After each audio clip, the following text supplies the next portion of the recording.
Brother Jim Gleason, who's going to be speaking with us this morning, is a member of Asbury United Methodist Church, right up the road here in Recipients. In the few short years that I've known Jim, I've enjoyed our conversations and his outgoing and positive personality. I think anyone who knows Jim knows how friendly he is and how easy to talk to, and I've appreciated that. It is his faith and what God has done in his life that makes him the man that he is. I've heard him speak a little bit about his past and his journey along the way with the Lord, but I'm looking forward to hearing more this morning, and I know we all are. So please help me welcome Brother Jim Gleason today. Thank you.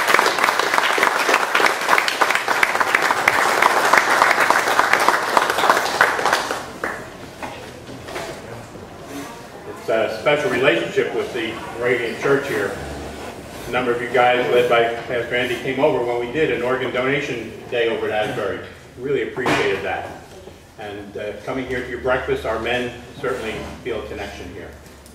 I hate to disappoint you, but the last time I was here, Greg, the strong man, did his thing. You know, he bent that quarter. I held that quarter. I tried to, it was real. It really was. I went and gave it back. He said, no, you can keep that. We put it up on our men's bulletin board for almost a year in a little plastic bag so people could see it. So it's an amazing time to come here and hear some stories. So I'm here to share with you today, as Andy said, the faith and the gifts that God has brought into my life, and it's a real blessing to be able to be here to share it with you. And so the title of my talk today is Life and Death, the Inevitable. And I put it as a foundation of hope when I read from Ezekiel chapter 18. Put all your rebellion behind you and get for yourselves a new heart and a new spirit. For why should you die, O people of Israel? I don't want you to die, says the sovereign Lord. Turn back and live. And that's really my message today. You're not always going to be in control. He is, but you may not be, even though you may think you are. Death knows no age. Young people, you're not guaranteed tomorrow any more than any one of us are. Death is not the end. As Christians, we know it's only a passage home. Live today so death will be not feared. It's inevitable. We're going to die. Accept it. Don't live in fear. And it's not scary. I've been there. It's not scary. Let me take you back to, how old are you guys? 18. How old? 22. 22, even younger than that. At the age of 17, I was working for a lumber supply company up in Fords, New Jersey here. And it was a summer job, off to college, you know that kind. And it was a great summer. I was having a good time. A lot of fresh air, a lot of sunshine, good exercise. And one day we had a delivery to make of wallboard, 3/4 inch, that's the heavy stuff. Okay, if you ever worked with 4x8, that was heavy stuff. So we had a crew of 4 going out with this load of 72 sheets of wallboard on the back of the truck. It was a hot summer day. And so the guy said, hey kid, why don't you ride up on top? I was the kid. And, hey, cool, you know, ride up on top, yeah. Open back truck, 72 sheets, I was on top, they were crowded in the cab. Coming up Route 18 in East Brunswick there, they took a jug handle turn. And the center of gravity must have shifted, and all of a sudden the truck was going. Now I gotta tell you, you'll jump away from where the truck is going, right? At that moment, you just move. And I jumped the wrong direction. And so that entire load just landed right on top of me. Crushed me. I gotta tell you, it was a hot day, the asphalt was hot.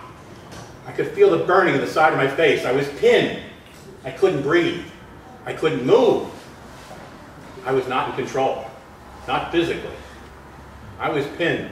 And at the age of 17, hey, my life didn't pass in front of me. But the first thought I had, I was raised Roman Catholic. I've been going to Seton Hall University and been through the Catholic schools. And for whatever reason, this is not something I did every week, that Saturday, I had gone to confession. This was Monday. And the first thought I had, And so I was pinned under there with no choice. Wow. I went to confession Saturday, and it was total relief. I let go, and I passed out. I couldn't breathe. The guys got out of the truck, and the driver thought to turn off the engine so there was no fire. The crowd gathered, but they didn't know somebody was underneath. But these guys started taking the sheets off, and a big black man came out of the crowd. That's the way they described it to me. And he started picking up these sheets and just throwing them off. And so I've been volunteering for the first aid squad for a number of years as a teenager. An ambulance came by on Route 18 and saw the accident and pulled over. And they got me out from underneath this, put me on a gurney, took me down to St. Peter's Hospital in New Brunswick.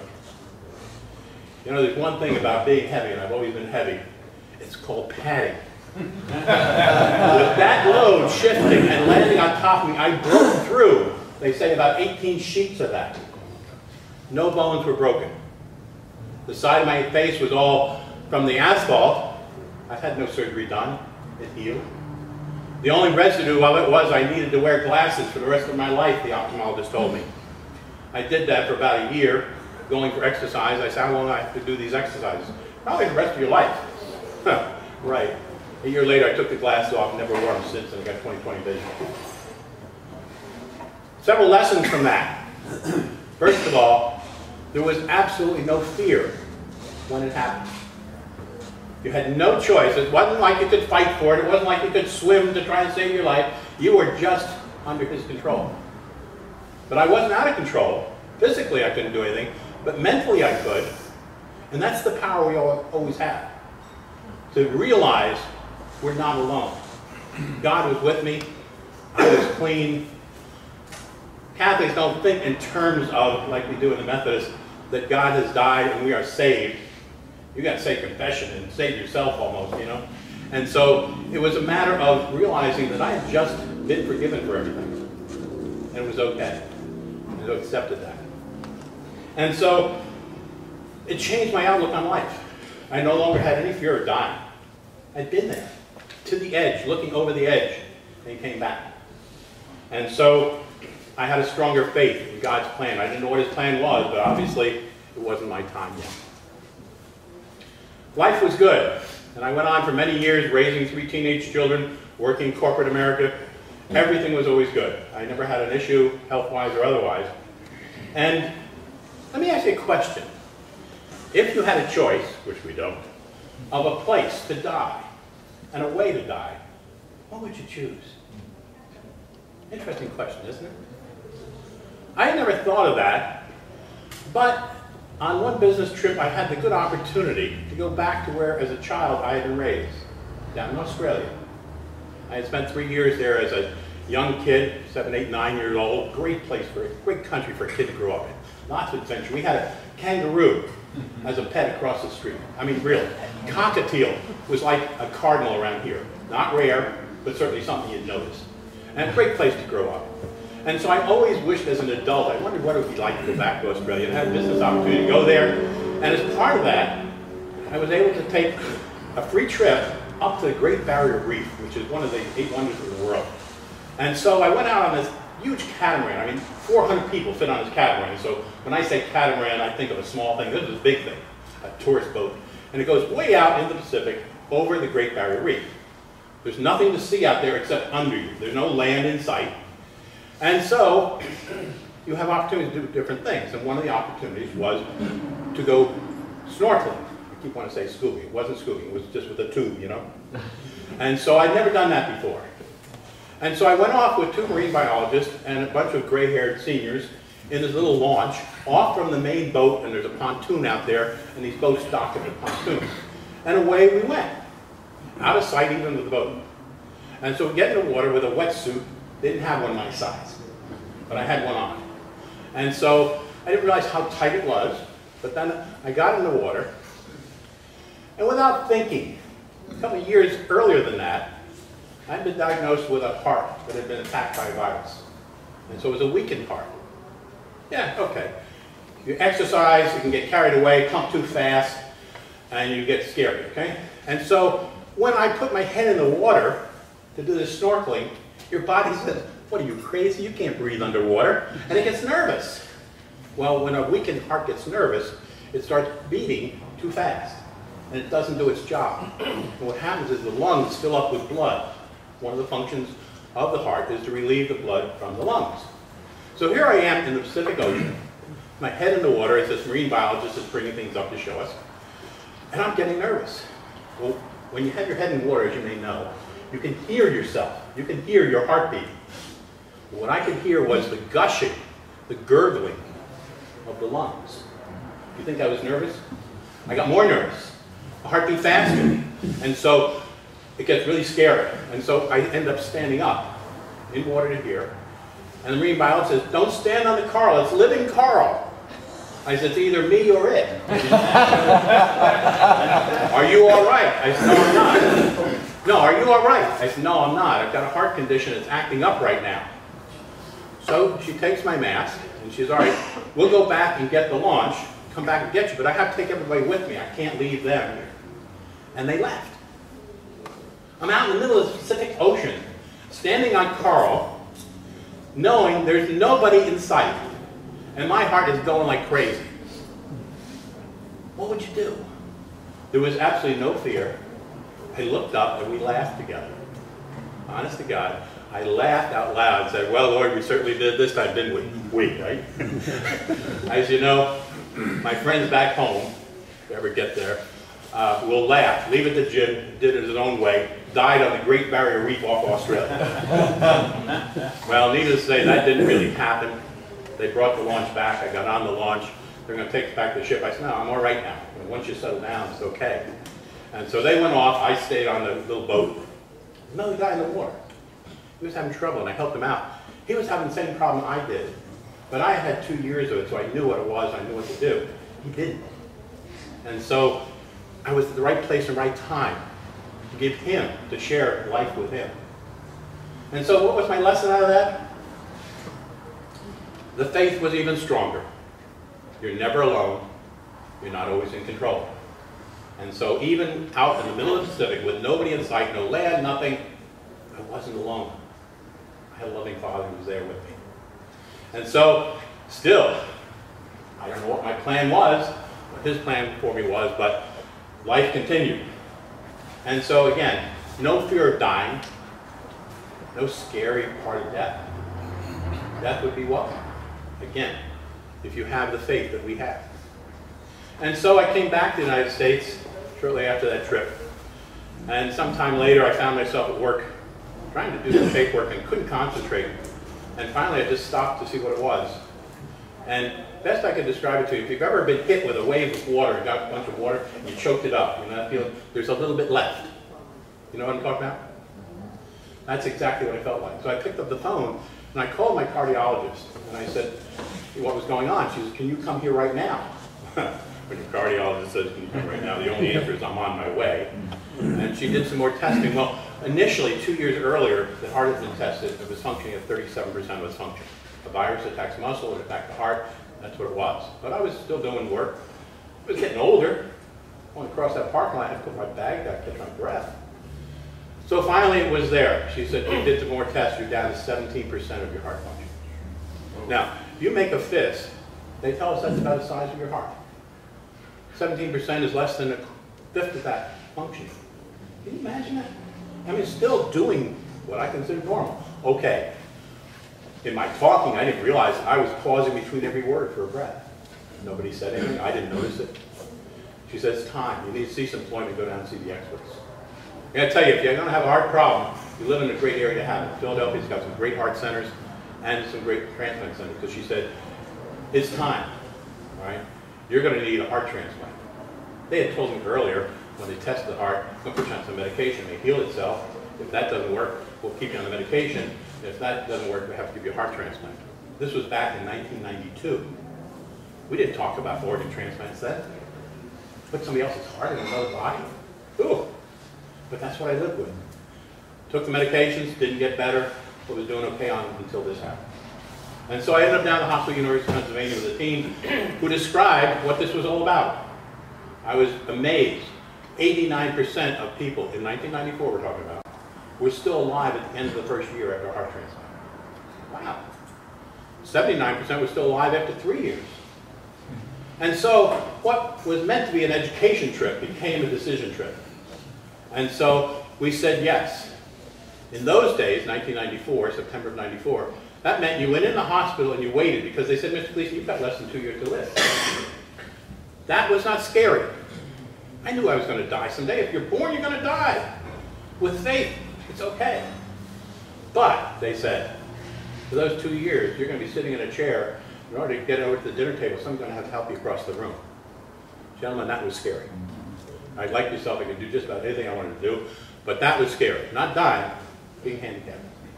And so I said yes. Ended up waiting in the hospital. And I asked you, what was I waiting for? Either one of two things, right? I was waiting for somebody to die in just the right way so that they could be an organ donor, and to say yes to organ donation, and for their heart to be right for me, and for me to be at the top of the list of those waiting. The other alternative was also death, my death. And so that's why I spent those weeks in the hospital waiting. There was no scariness about that either. Found things to do. You felt pretty good with the drip they had you on.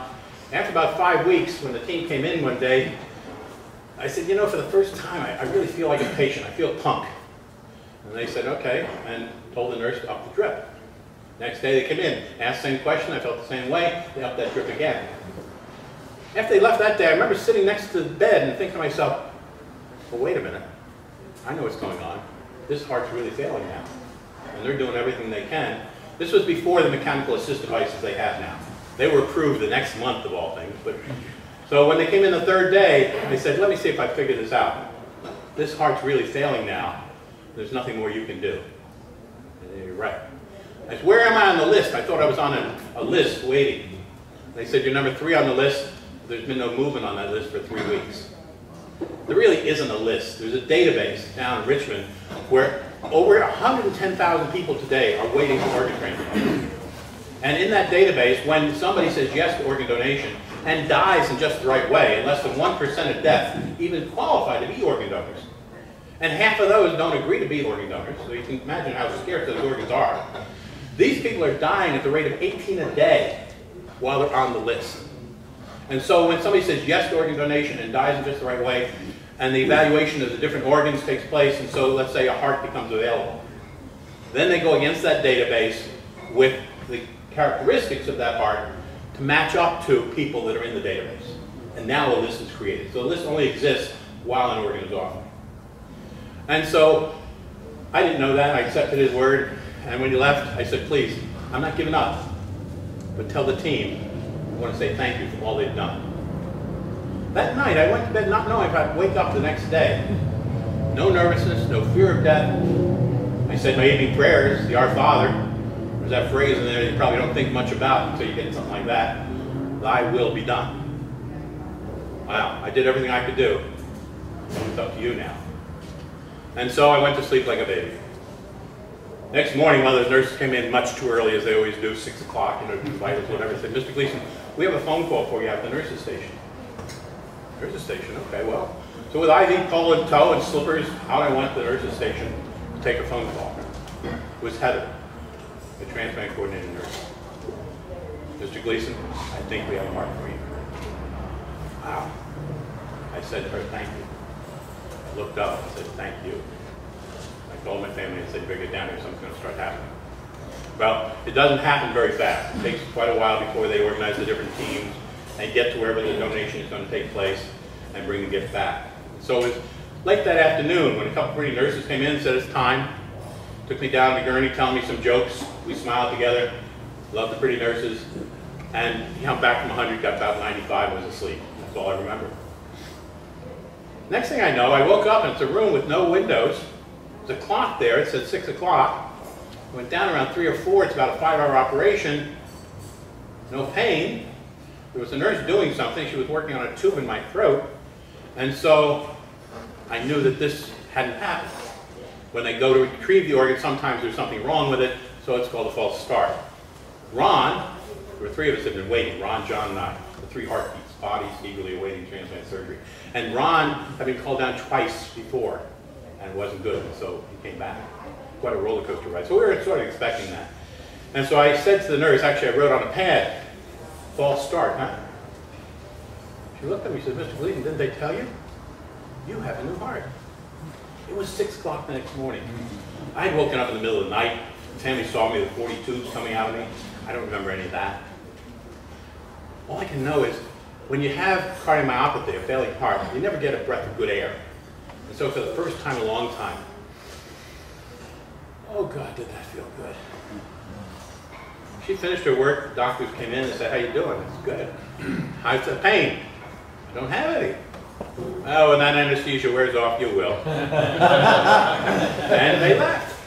They come back about noontime, asked the same question. I still had no pain. In fact, I've mentored hundreds of people through this operation. When you think what they have to do, I mean, they have to cut through here, then saw through the breastbone, split it apart, go down through the cardium, down into the heart, sew that all back up, wire the sternum back together, staple this back up, and no pain after all that? Really, no pain. And so when they came back, they said, how you feeling? I told them fine. They said, you think you can sit up? I don't know, can I? Here, we'll help you. And so less than 24 hours after a heart transplant, you're sitting on the side of the bed. You want to walk over the chair over here? Okay. And so, hey, it wasn't a marathon, okay? But I walked across the room within 24 hours. I was absolutely amazed. And so within 10 days, I was out of the hospital, back home. And I got to tell you, my daughter, my 17-year-old daughter said, Dad, what do you want to do? I said, I want to go outside. I mean, it's October, no, it was early November. It just felt so, it was a beautiful day just like this. I'm going to get outside finally. And so we went for a walk just up around the sidewalk. And I stopped and I said, look. And she, what's the matter, Dad? I almost gave her a heart attack. I wasn't thinking. I mean, you know, here she's had a dad die in a heart failure, got a heart transplant. I gave her such a shock. I said, look at the grass, how green it is.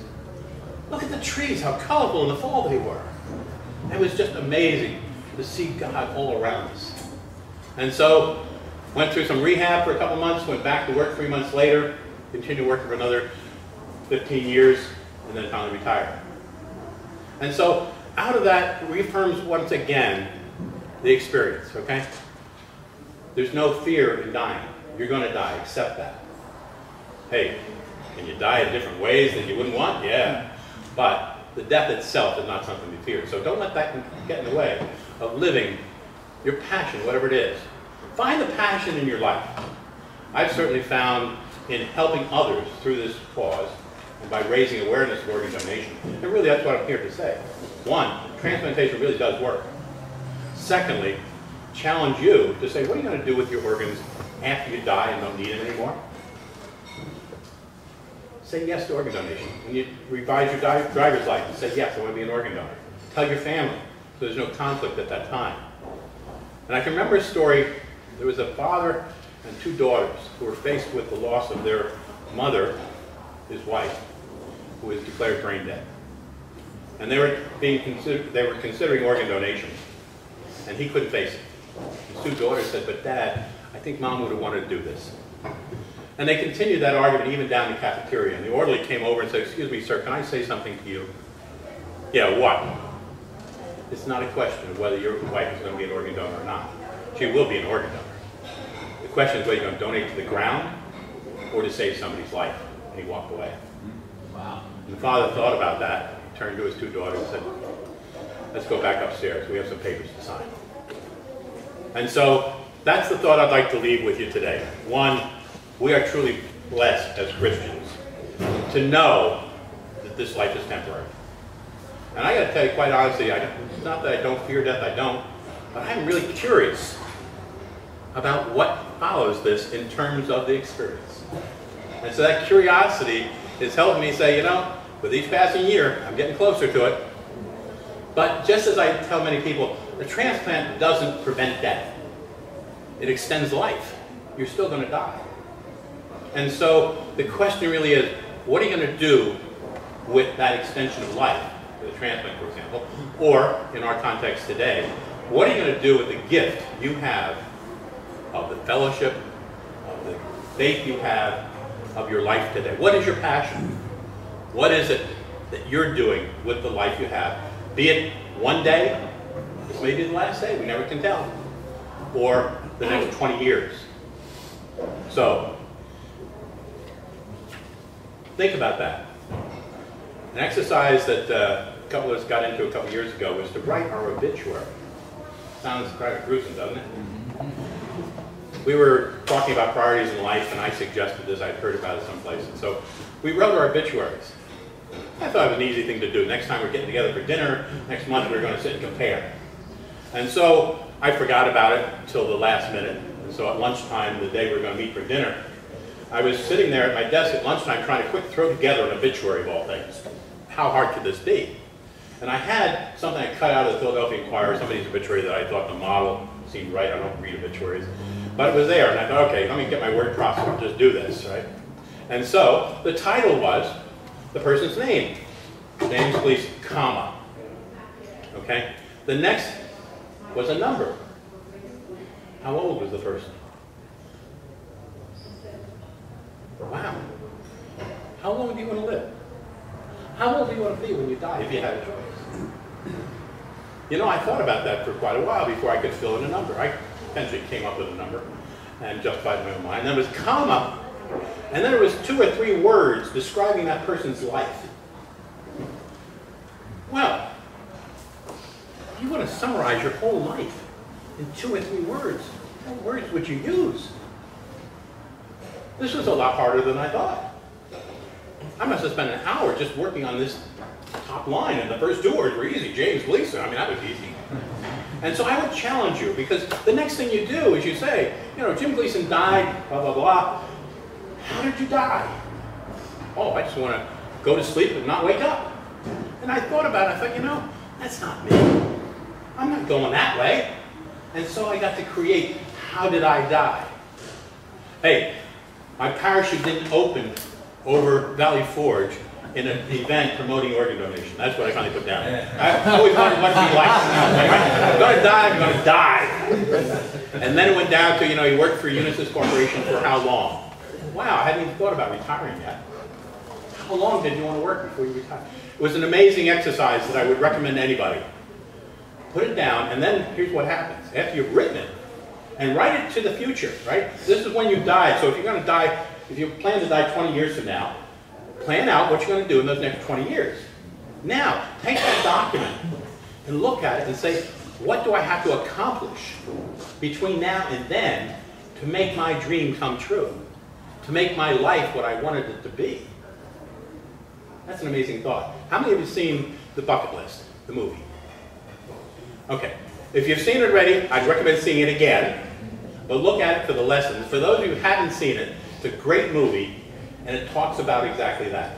Making a list of things you want to accomplish in your life, and these 2 guys go out to it. Very good movie, wouldn't you say? Highly recommend it. So out of this action today, go off, do those 2 things, and most important of all, live your faith in Jesus' message of salvation and eternal life with Him. Thank you very much.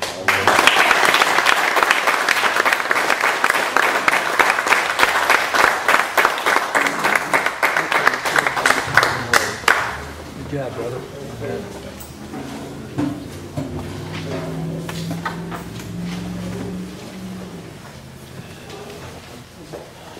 Wow, that was a good message. Words that God wanted each of us to hear this morning.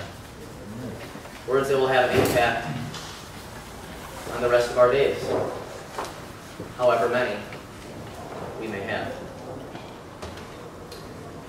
I've actually been an organ donor since the moment I got my driver's license back in Wisconsin at age 16. So continue to do so. And thank you for that. Knowing of that importance. Something my parents instilled in me. They're also organ donors. And that's so what a wonderful message. We'll donate either way. These bodies are temporary. But the heart, the essential soul that God's given us, endures forever. Amen. That's what Brother Jim is bringing to us here today. So not only will we maybe accept that challenge to be organ donors, but what the Lord truly wants, as He mentioned, is for us to give our hearts, our true selves, that which will last forever, to God. to be changed truly in whatever time we have left here before we make that great journey forward, that great journey home. So thank you again, Jim. Thank you for the speaking with us opportunity, today. Andy.